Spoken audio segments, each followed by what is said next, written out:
Hello and welcome back to The Witch's Brew. I am your host, Amanda, and this week we are talking about the story of how I started being a psychic medium.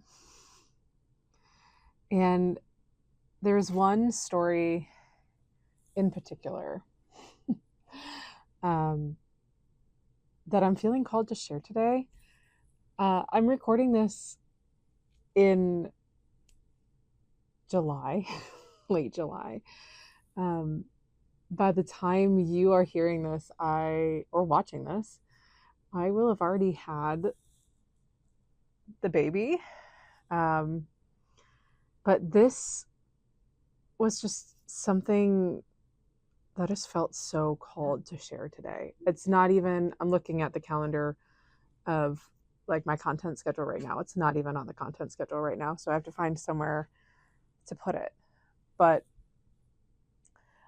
I've been kind of referencing this story on my channel and on my podcast for a while. I think by the time you're hearing this, like months now. And I was listening to my mentor actually talk about kind of her story and her journey. I just felt such a strong urge. So I'm guessing someone on here needs to hear this. We're going to go all the way back to November of 2023. So, God, my light just won't stop flickering. But that's about 2 years ago, because I think I'm going to end up posting this in November. And my son was 7 months old. He did not sleep. The kid did not sleep until he was a little over 1 year old. And the pediatrician actually told us to do like the cry it out method, which just fucking broke me. But that's neither here nor there. He wasn't sleeping. I was up one night with him. This is late November. And he was just crying and crying and crying. I finally got him back to sleep. It's probably 2 or 3 in the morning. I closed my eyes, and I've always been able to like imagine things. I've had a very vivid imagination.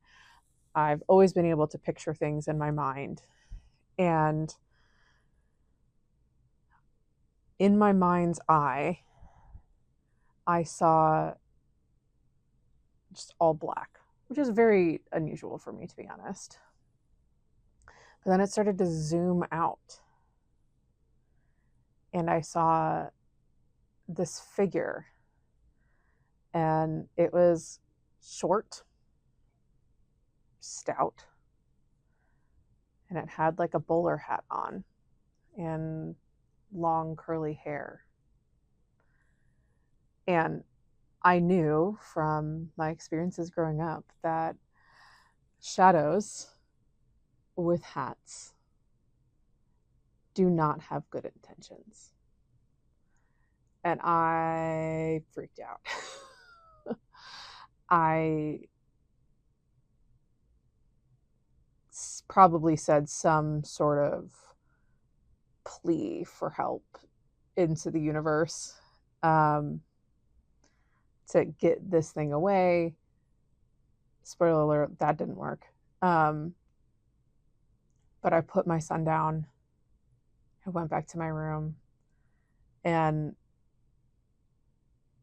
that's kind of when this all started. My son would, again, he would not sleep in general, but this was different. Because he would not sleep unless someone was holding him. He did not want to be alone in his room. In fact, he did not want to be left alone, period. We have an open concept house.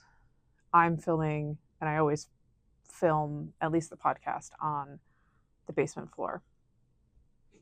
The top floor, we have a ranch style home, is very open concept. You can be in the living room and see into the kitchen. I couldn't even leave him in the living room and go into the kitchen to refill my water because he would just scream, which is highly unlike him. So I knew that something was amiss, we'll say. My husband and I were fighting constantly, which also pretty unusual for us. Yeah, we bicker every once in a while. All couples bicker, but this was different. And I was having, honestly, some of like the darkest thoughts I've ever had, which we will not get too far into. After this all started, probably, I would say Sunday night. Friday night, my husband he's a band teacher, so he was doing football stuff. I was FaceTiming with my mom, and I happened to mention what I saw in my mind's eye that previous Sunday to her. And my mom has always been psychic. She's always been very sensitive, and really all the women in my family are. And she immediately went into like energetic psychic mom mode. And she said, here's all the things that you need to do. She was like, your great grandmother is telling me, obviously my great grandmother has passed. Your great grandmother is telling me that this is what you need to do. You need to call on St. Michael. You need to say these prayers. You need to call on these people and blah, blah, blah, blah, blah. And then she also gave me an assignment for the next day. I needed to go and get holy water, a prayer candle, and I think that was it at the time, but holy water and a prayer candle, and salt. Salt was the other thing. So I hang up with her. I'm scared. The story always makes me cry. But growing up, I hated this stuff. I hated ghosts. I hated spirits. I hated all of it. It scared me to no end because I had so many experiences growing up. My family had so many experiences growing up. There were so many times where we would be sitting down for like Sunday dinner as a family, like the big family, and just like be sharing ghost stories that happened just that week. And I was scared. I hated it. So I was not looking forward to having to do what I ended up doing. But as I was changing my son, I said out loud the Lord's Prayer, which is what I was told to say. I did it a bunch of times. I think I ended up doing it 9 times because 3 is a sacred number, and then you do it 3 times. 3 times 3 is 9. So I did that. I called on the ancestors. I asked Archangel Michael and Mother Mary, Jesus, all of them, for help and protection. And I finished my nightly routine with my son. And, you know, I must have sat in that chair. I don't even know how long, but I could, as I was doing that, I could feel the energy shifting around me. And my mom also told me to fill the room up with light. So that was the first time I've ever really done that. And it, again, in my mind's eye, this was the first time ever that I could see the energy and that I could see the light that I was creating. Growing up, and I'll have to talk about my house growing up at some point. That's a wild story, but very haunted. We had a different shadow man with a hat, and he just like terrorized my family for years, decades, really. And the only way that I could sleep in that house was if I pictured angel wings just like enveloping me and protecting me. And I didn't realize at the time that that was actual energy work that I was doing. But now, at 2023, I was doing that to my house, doing that to my son's room. And I just kept doing it over and over and over and over again. And as I connected further, which is exactly what I was doing, I was just connecting myself to the other side and bridging that gap. And I could see in my mind's eye 4 figures, each standing on one side of my son's crib. I could see another one at my son's doorway. I don't know why this always makes me cry. All right. So I could see 5 figures, and they looked like light, is like ovals, 3D ovals of light, I guess, like so, not kind of like cylinders, I guess. And then I could feel, because my son's, well, backtrack, the rocker in the nursery is in a corner. So I could feel someone, very, very large rectangular presence to my left. And it was male. And I felt a female behind the chair looking over my shoulder. So the beings of light that were around the crib and by the door, those were my ancestors as well as my son's ancestors. So like people from, the ones around the crib were from my side. The one by the door was, call him Big Larry. And he passed the month before, a month and a half before I found out I was pregnant with little Larry, or littlest Larry. There's like 4 of them. Anyway, back to the story, because this is already getting long. So I'm sitting there, I'm doing all that work, I'm feeling all of these energies, and I am obviously scared. Like, I don't know what's going to happen. And I hear in my head, it's a male's voice, and he says, "Put him down. He's safe with us." So I did.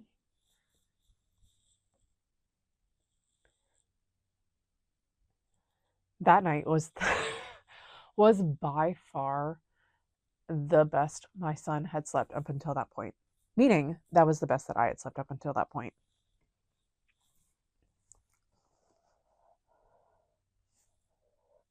And when I woke up, the house felt so much lighter. Oh, it was a great feeling. So that morning, I am looking up. I'm going to be so for real with you.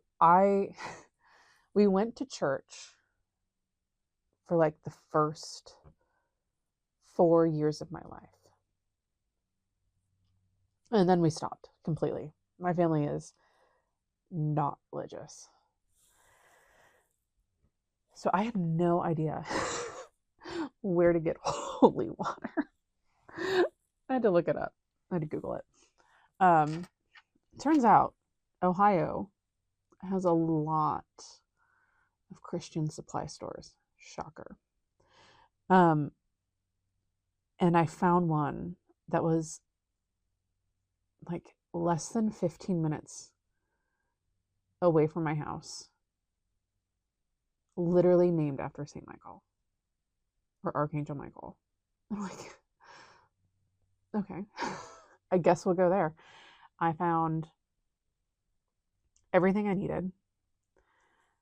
That day, I did a candle cleanse of my whole house, which is what my mom had told me to do the night before. And it was exhausting. The first time you do like a full on candle cleanse of your house, it takes a lot. And I was exhausted. So I was laying on the couch. My son was taking a nap. And I was dozing. But I kept, oh, he's awake now, ish. But I kept seeing these swirls of blue light every time I closed my eyes. And I could feel that large rectangular male presence. I was at the corner of the couch. So I could feel that male presence to my left behind the couch. And then I could feel the female presence again behind the arm of the couch. Again, like she was like looking over me. And again, with these swirls of blue light, it was happening every single time. And that day, backtracking a little bit, that day, the activity around my house was insane. I heard my great-grandmother say in my head, I have 2 dogs, and one is very, very poorly behaved. And I could hear her say, what a naughty dog. What a naughty doggy, I think what she said, which is wild. I could hear, like, when I wasn't in the room, I could hear pans like shifting, which is how that's the sound like a portal makes when it opens. So like I could feel my ancestors just like in and out of my house all day.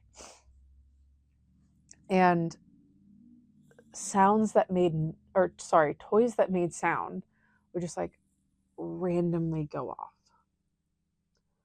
No one was near them. No other explanation, right? But anyway, back to these blue swirls. I am obviously feeling very open psychically at this point, not really realizing what was going on. And I Googled the blue swirls of light behind the closed eyelids. And one of the first things that popped up was Archangel Michael. And honestly, I haven't even Googled it since. So like, I don't even know if that would still come up as the first thing. But one of the first things was Archangel Michael as like confirmation. And I was smelling roses. I looked that up. And that was a confirmation of Mother Mary. It was wild, just a wild experience. And that night, I had like rubbed my son's crib down in holy water. I like blessed the windows. I rubbed down the door frame. I even put holy water on him. He woke up a couple times, like he was back to his normal self. um, but would sleep in the room for long stretches of time. The next day, I go out and I salt the perimeter of my home. And we leave. My son and I leave. I think my husband must have been at BOA that weekend, which is like this big band competition in Indianapolis. That must have been it. Anyway, my son and I leave to go to Sunday dinner at my in-laws' house.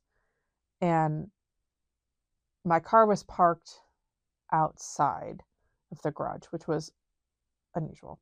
Now, at this point, I had kept filling my house up with light and protecting it and doing all of that jazz. So essentially, I was like stepping out of the protective bubble. And I was immediately hit with that presence, that dark presence that I had seen the week prior and had been kicked out of my house. And I could feel it was trying to latch on. So I called my mom and like, what do I do? And she's like, I'm being told that you need to get rid of it. You need to assert yourself. You need to, she said, put it in a cage and drop it down a well. So I'm sitting there in my in-laws' house with my son trying to do this. I can feel it's like it's mostly working, but this thing is just still trying to hold on. And finally, on the drive back to our house after dinner is over, I finally got it to go away by asserting my power and saying out loud, like, you have no right to be here. You are not welcome here. Or I think I called on my ancestors again, as well as the other archangels and deities that I had called upon earlier, and asked them to help me get rid of this thing. And what it took was me believing in my own power, which I know sounds like kind of like a lame ending to like a teenage like series or something. But it is totally true. Once I asserted my power, once I asserted myself and like took control over myself and my space and like my family, it went away. And I know where it is. Like it's gone. It's gone. And I've done that same method multiple times. So essentially what I did, without knowing that I did it, was I banished this entity, whatever it was. I